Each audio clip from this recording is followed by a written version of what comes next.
Hesse anapiga kule, shuti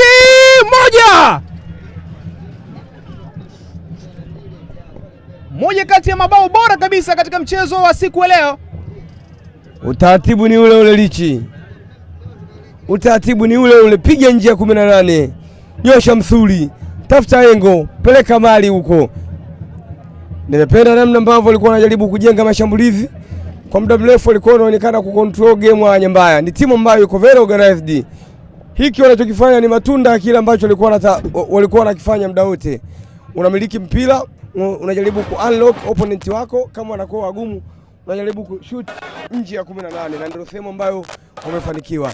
Nyambaya moja, watu wa Fole hawajapata kitu. Tandika pasi ya kueleweka kwa Januari sasa.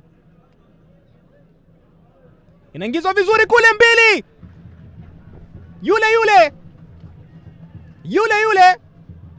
Tulimtangaza na tukasema ni mtu hatari Ashraf Junior Tariq. Ndio.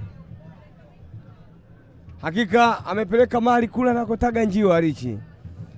Huu mpango wa kupiga nje ya 18 ni mpango ambao ukiutumia vizuri unanufaika na mechi. Angalia magoli yote namna ambavyo yamepatikana, ni watu wenye uthubutu na ujasiri wa kupiga nje kidogo ya 18.